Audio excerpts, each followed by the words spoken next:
Hi, welcome back to MEEN 221. Today we are going to look at another example of structural analysis of a single rigid body in 3D.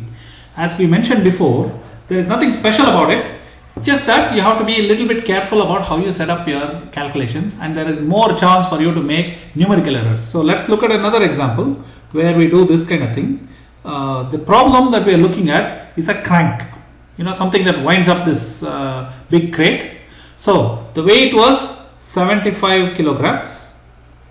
That's the mass of this thing. So the weight is 75 kilograms times 9.81 newtons.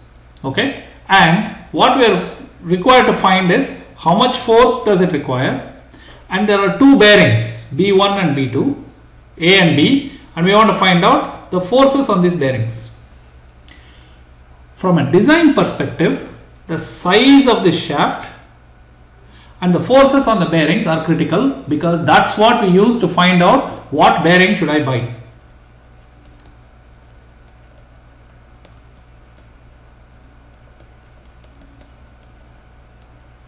And what shaft should I use? So that's the reason, that's the higher level idea. And if you remember your notes on different kinds of bearings, remember that if the bearings are properly mounted, this is how we are going to do the design. We are going to assume the bearings are properly mounted. Then if they are properly mounted, then there will be no moments on the bearings, there will just be forces. So it's actually fairly easy to calculate. So we are going to draw a free body diagram of this thing, and we are going to find all the forces on it. Okay, and then we are going to do a systematic force table. There is nothing, this is a very straightforward problem once you draw the free body diagram. Okay, so let's get to that. So I'm going to draw this free body diagram. So notice I don't draw it directly on the picture. So this is Z, this is X, this is Y. So here is the shaft.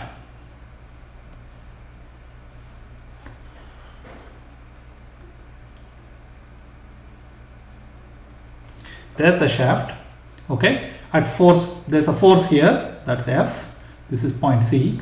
At point B, now remember, this is at point B there is a simple bearing, so which means that there will only be sideways forces. So there will be a sideways force in the Z direction, which will be called BZ, and there will be a sideways force in the X direction, which will be called BX. No BY force. That's what bearings do, and no moment. Okay, at this, whatever this funny shape is, there is a force here. Let's call this point D, and the force here is 735.575 newtons. And then at point A, we have this a Z force, AZ, there is a X force, AX, and there will be a axial force, AY. Thrust bearing. We are done. Free body diagram is over. So this is A, that's B, that is C, D, X, Y, Z, everything is there. We are going to list all the locations. A is 0, 0, 0. B is, we will need this, no? So X component is 0, Y component is 1.1, Z component is 0. C is, X component is 0, Y component is 1.2, Z component is minus 0.2. This is all meters, and then D, X component is 0.1, Y component is 0.6, Z component is 0. Those are our locations. We are ready.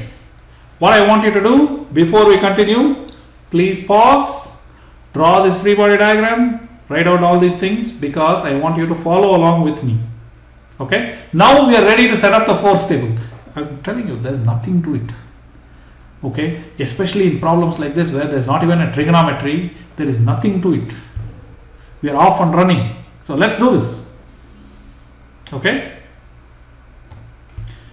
Okay, so now we drew all these things. Now I know that at A, forces at A look like AX, AY is AY and AZ. Force at B,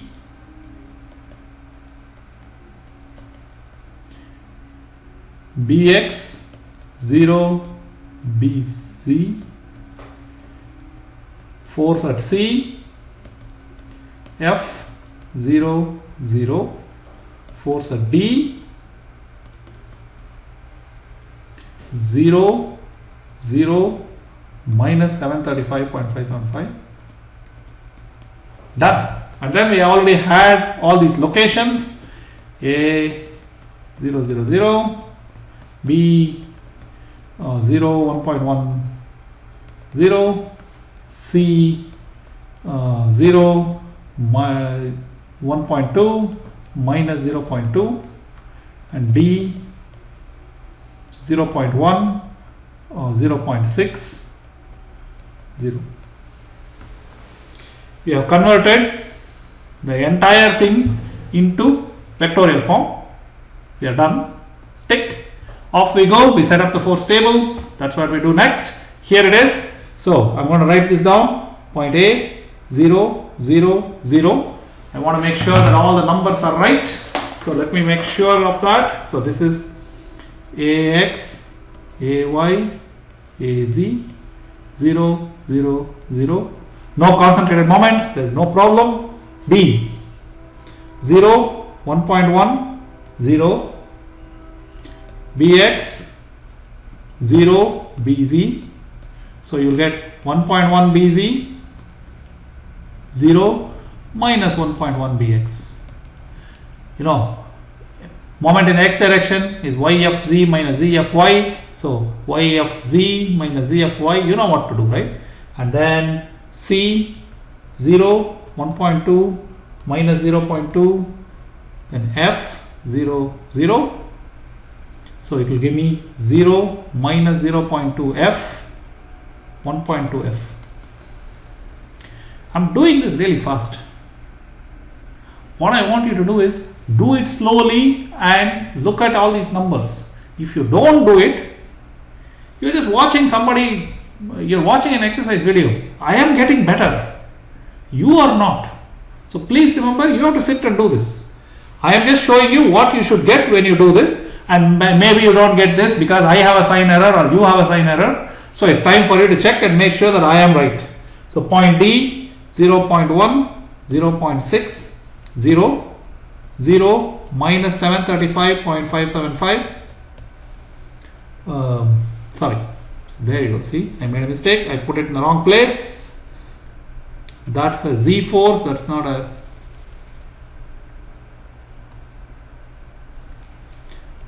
minus 735.575, and then you will get minus 441.45, 73.575, 0. There you go. We have finished our force table. How about that? Of course, I did it fast because I have already done it on the side here. My book is here, so you can see I have done this, and this is not the first time I did. I did this again and I got it wrong. So I just want to show you that I also make lots of mistakes. You can see that my force table has lots of mistakes, right? So don't be afraid of making a mistake, but figure out how to fix it. So now my equations are, the sums are this, this, this, this, this, this. I'll get 6 equations and we'll see if we have enough unknowns, and then off we go. That's it. So let's do that. 6 equations. Equation number 1, sum of all the forces in the x direction equal to 0 gives me was minus 0.2 F. Sorry, apologies, that's not the right equation. This is the right one. AX plus BX plus F equal to 0. That's equation 1. AY equal to 0. That's equation 2. AZ plus BZ minus 735.575 equal to 0, that's the equation 3. 1.1 BZ minus 441.45 equal to 0, that's the equation 4. This is summation of forces in the y direction equal to 0. So x goes like that positive, y goes like that positive, z goes like this positive, and then summation of all the moments along the x direction equal to 0. So that's that way positive, that gives me that. Summation of all the moments along the y direction equal to 0, that's that way positive, and I will get minus 0.2 f plus 73.575 equal to 0, that's equation 5. And then summation of all the forces that way positive, summation of all the moments equal to 0 gives me minus 1.1 bx plus 1.2 f equal to 0, that's the 6th equation. So if you have a calculator, just 6 equations, and let's see how many unknowns I have. Ax, bx, f, that's 3, ay is 4, then az, bz is 5 and 6, and then there's no new unknown here, no new unknown here, no new unknown here. 6 equations, 6 unknowns. Nothing, no need to panic. If you look at this, start out with equation 5. From 5 you will get F equals 368 newtons straight. You can solve that. Then from 6 gives me Bx equals 401 newtons. Sorry.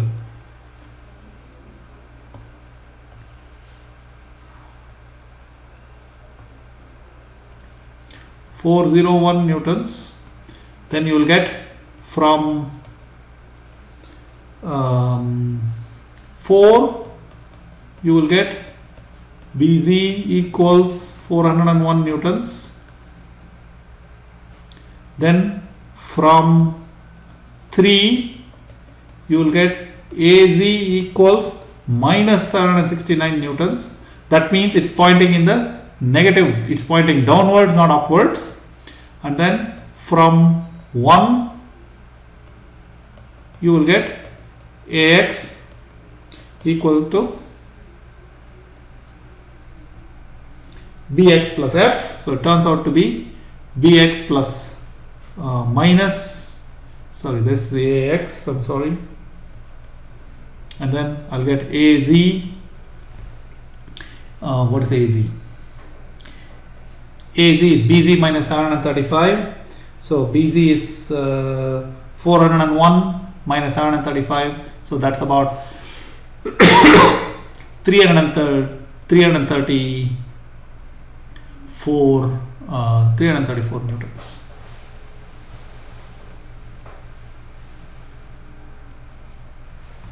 We found everything. Of course, Ay was 0. And of course, see what I mean? We found all the answers. It's pretty straightforward. There is nothing to it if you systematically follow the force table. So the trick is draw FBD properly, pay attention to bearings,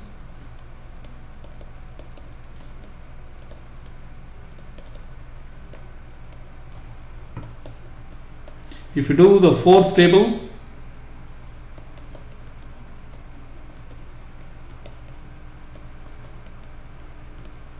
it will save you time, recovery from errors.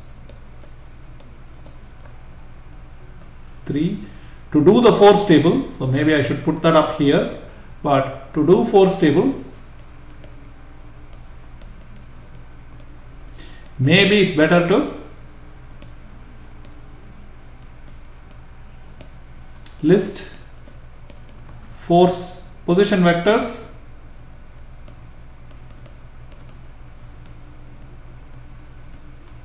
and force vectors and then enter. and then think about solution strategy.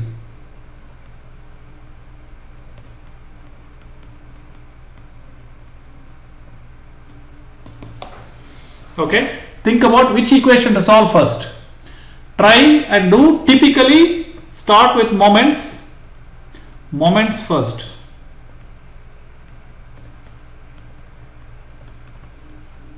That's a strategy. Turns out that typically speaking, it's better to solve moment equations than force equations first. If you want to know why, because if you are clever, you can always get all the equations by just doing moments. If you are clever, you don't have to be clever, but at least you should stare at your moment equations first. So just to make sure you understand what I mean by this statement, if you go back, see, before this was my force table, right? Before I did this force table, notice I wrote down my forces and so I have to be careful. I wrote down my forces and I wrote down my position vectors A, B, C and D. This will help you make your life much simpler, because then you can copy it down pretty easily. Okay, and my force vectors, the main pain is these three: likely, sign and other errors.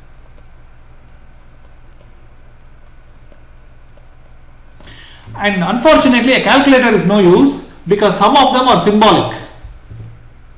So you have to do this and you have to check it. There is no way out. Force vectors, make sure you enter things in the right places. Don't mess around with that. Pay some attention. Okay, this is very important. So these are the typical places where you're likely to go wrong. Thank you very much.